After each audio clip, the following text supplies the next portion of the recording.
It all started innocently enough. My friends and I decided to spend a weekend at an old Victorian mansion that we had heard was haunted. The place had a reputation for being creepy, but we were all skeptics. Little did we know our skepticism was about to be challenged. As we entered the mansion, the air seemed to thicken with an unexplainable tension. The creaking floorboards beneath our feet echoed through the dimly lit hallway. Dust particles danced in the faint beams of light that filtered through the cracked windows.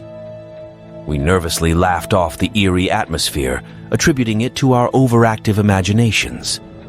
The mansion's history was shrouded in mystery.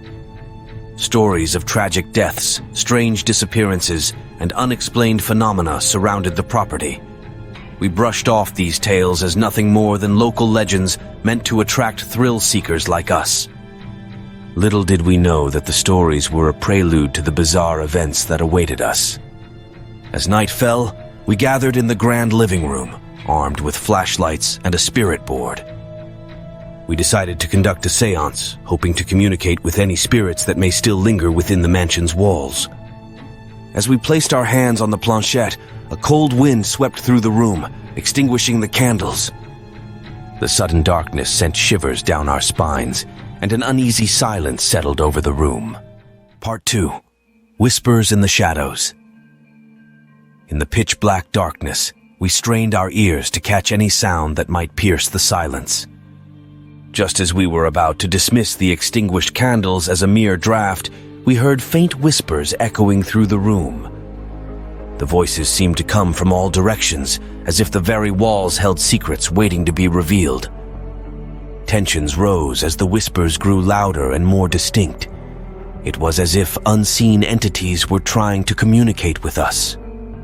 Fear crept into our hearts, but curiosity urged us to press on. With trembling hands, we relit the candles and continued the séance. The planchette moved with an otherworldly force, spelling out messages that sent chills down our spines. "Leave," the board spelled out. The word hung in the air, and the temperature in the room seemed to drop even further. An invisible force seemed to push against us, urging us to abandon our quest for answers.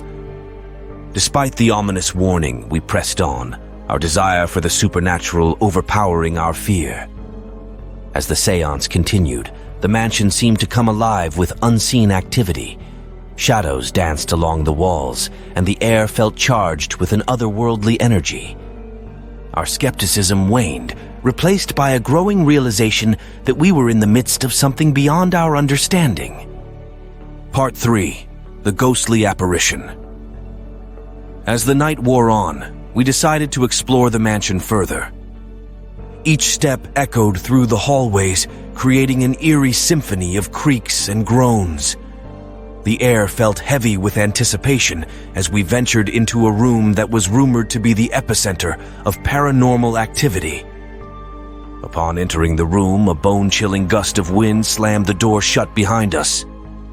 Panic set in as we struggled to reopen it, but it seemed as if an unseen force was determined to keep us inside.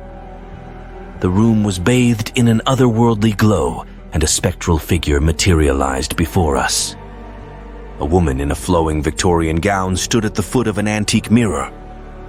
Her eyes were hollow, and a soft, mournful wail escaped her pale lips.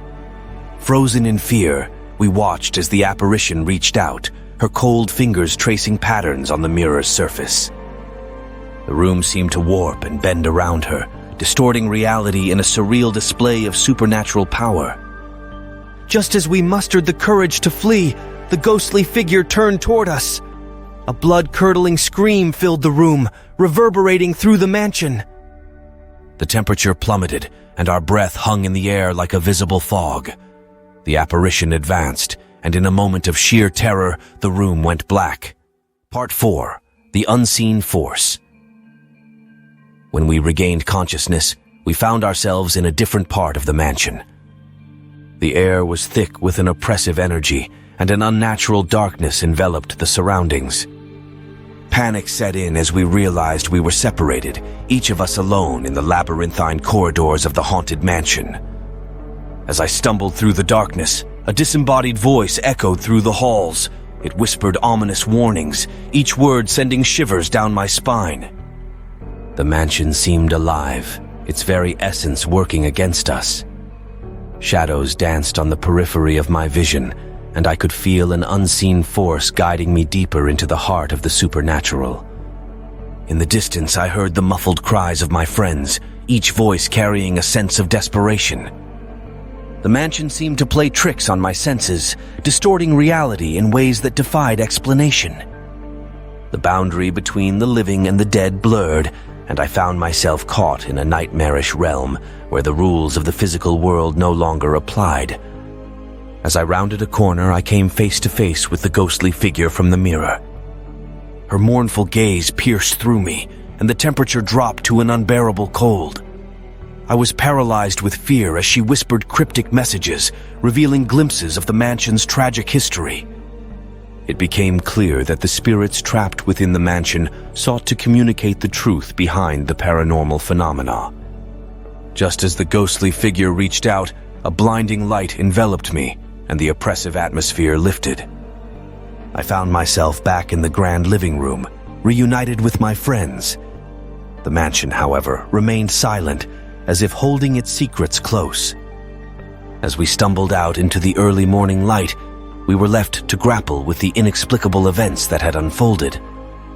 The line between skepticism and belief had blurred, and the paranormal encounter had left an indelible mark on our lives.